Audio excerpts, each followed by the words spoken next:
Ay nako, nakalimutan yung sound check. Cold start tayo.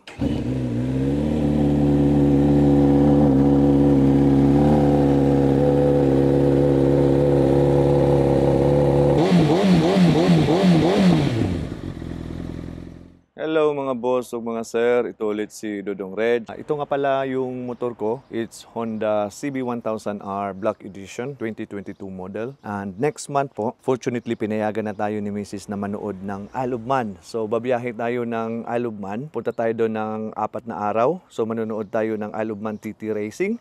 But nakikita nyo naman, yung motor ko po ay isang naked bike. Wala kang pwedeng makabitan dyan ng mga bag. So except dalhin mo yung lahat ng mga gamit mo, ilalagay mo sa backpack. Pero ang problema, pag long ride, kasi yung Isle of Man napakalayo. Problema niyan, pag naka-backpack ka at mabigat yung gamit mo, it's very uncomfortable, lalo na sa motor ko na isang naked bike. Hindi talaga siya meant for long ride or touring. Pero hindi ibig sabihin na naked bike yan, na hindi mo siya pwedeng ibiyahe ng malayo. Pwede din. So, gawa natin ng paraan para makapagbiyahe tayo ng malayo ng mga ilang araw. So, bumili ako ng side cases galing sa SW Motec. So, dumating yung package natin kahapon. So, binuksan ko na yan. Ito yung laman. So, ayan. So, mayroon siyang dalawang side cases. Sa, rigid na luggage. Tapos, dalawang side carrier na ikakabit natin sa motor. So, bali, ito yung magho-hold ng dalawang luggage. One luggage each. So before ko pala ikabit yung luggage system, just a quick look around ng motor. Yung exhaust niya, slip-on ng Leo Vinci. Kumpleto pa yung catalytic converter.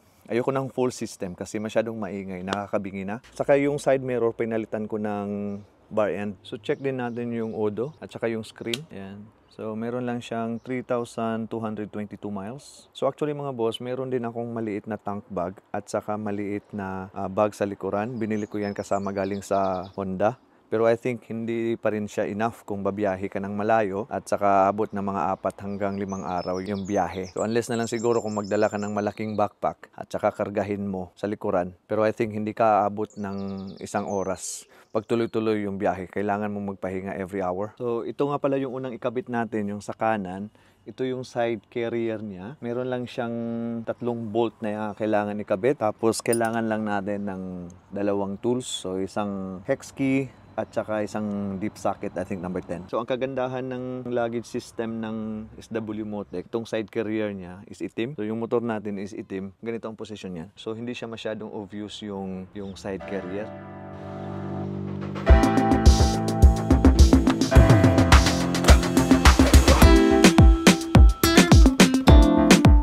At yan na po, nakabit na yung sa left side. So, ikabit natin yung side case. Ano ba position dito? Ganyan yata. Mali ba to? Left or right? Try natin.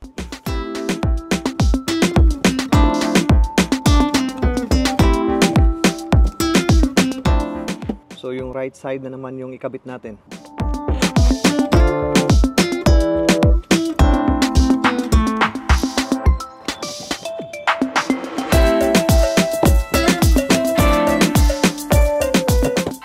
So ayan na mga boss, complete na yung side luggages natin. Yuhu! So ikot ko kayo ulit. Yan, so yan yung mukha niya. Medyo bulky siya tingnan pero actually in person, very compact.